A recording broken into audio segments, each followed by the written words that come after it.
the vibrant heart of Toronto's Greek town lies this unassuming spot that's quietly building bridges between cultures with their exceptional teas, comfort Filipino food, and delectable desserts.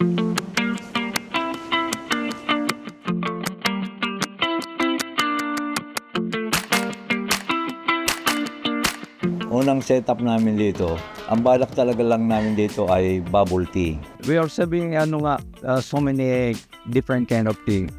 Actually, all over the world too. It's come from yung rooibos from Africa.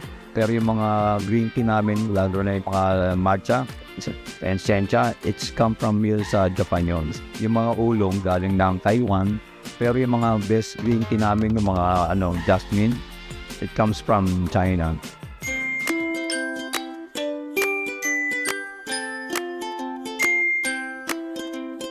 Tea isn't just a drink. It's an art, a science, and a tradition. While most Filipinos aren't known as tea drinkers, the Ramos family has turned it into their expertise, crafting some of the best teas you'll find in Toronto.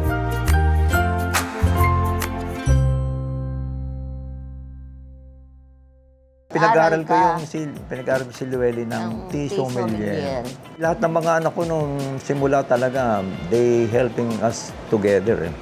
Kasi isang anak ko sabi niya, hindi naman tayo makakasurvive kung tea lang eh.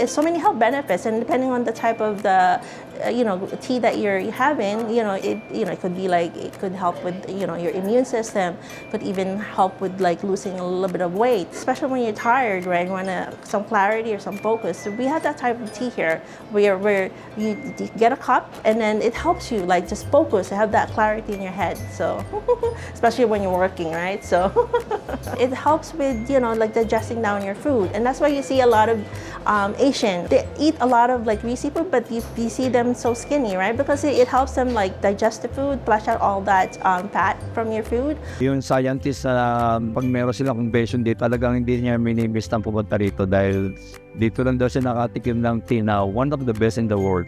Ito yung dalawang tea namin na pinakamahal. Ito yung Gyokoro, Japanese tea, which is $85 per 100 grams. Ito daw yung one of the best sa Japan.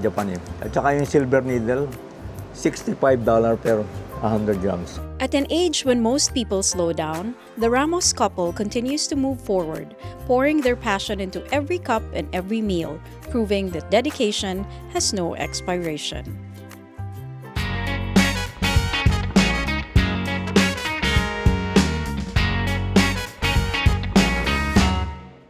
Ang gusto ng mga puti yung sotanghon.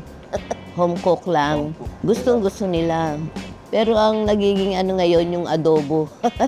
Introduce namin yung Filipino food. Ang adobo talaga one of the best daw yung Filipino foods natin yan.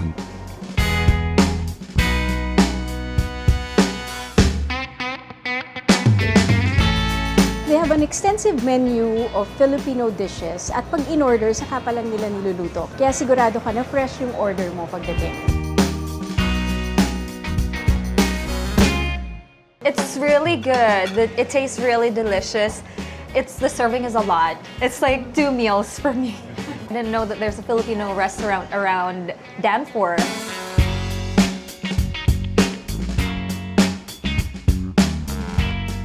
Ito yung halo-halo naming, sabi nila, isa sa pinakamasarap sa Toronto. Sabi nila yun na napakabili talaga, lalo yung summertime.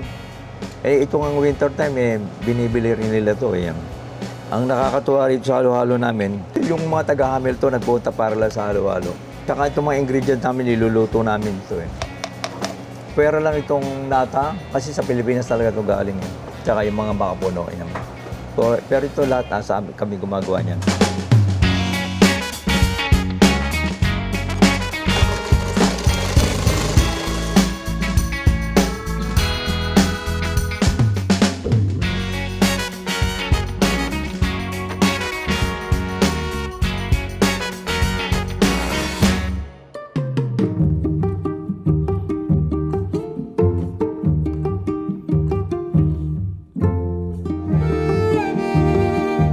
Right now I have on the platter here ube, I have matcha chip, cookies and cream, chocolate chip, and then I also have matcha Oreo. Yeah, we make it in-house and we try to make everything organic.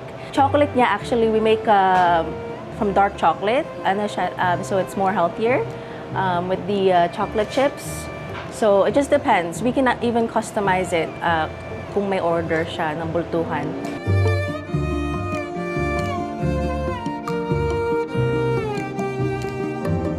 So at the moment we have cassava. It's my dad's recipe and my sister-in-law. We make it in-house.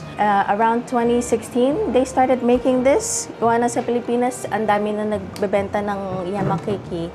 Naging popular even outside of the Filipino community. Because it's a soft chiffon cake. Nung pandemic lang talaga siya blow up. Nung nilagay namin siya sa Uber, tsaka siya naging popular. On that time, nung gusto kong pumunta ng Japan, kaya kami napupunta rito, yung kapatid ko, nalamang mag-abroad ako. Sabi niya, gusto ka lang pumunta sa Canada. Sabi ko noon, ayoko dyan malamig. Pero yung isang kapatid ko na doktor, gusto pumunta rito, sabi niya sa akin, isama na lang kita sa apply. Sabi ko, bahala ka. Pero talagang ayoko dyan kasi nakita ko yung butsa. Di ba, maraming file ng snow. Na-end up 1 month lang, lumabas agad yung mga visa namin, gano'n. Mabilis. Parang 6 months lang nag-migrate na kami dito. Dumating yung mga anak ko dito kasi medyo maliliit pa. Sabi ko, 5 years na, uwi na tayo. Sabi ng mga anak ko, hindi kayo na lang umuwi. Kami na lang dito. Kaya nga ang daming namihilahin ng mga kapitbahay namin. Ba't kayo pupunta ng Canada napakaganda na hanap buhay. Pangkaraniwan lang sa palengke. Pero Pang araw-araw. Gigising ka ng madaling araw para maghimulmul ng manok. Tapos dadalo sa palengke. Ganun. Sabi ko, once in a lifetime lang naman na pag ganun ma-approve ang ng Canada. So, sabi ko, just try 5 years lang.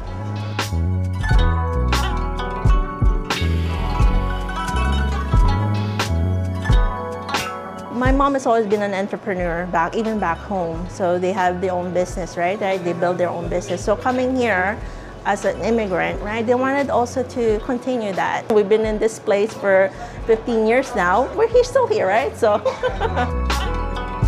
Sha'a didn't settle where it was expected. It planted itself where it could thrive. In the heart of Greektown, it's not just representing Filipino flavors, but proving that quality and passion can stand out anywhere.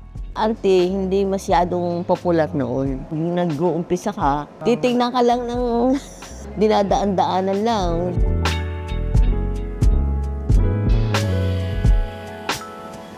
Sha'a isn't your typical Filipino restaurant. It's built on passion, mastery, and an old-school work ethic that refuses to slow down. The Ramos family has turned their difficult move into an opportunity to give back.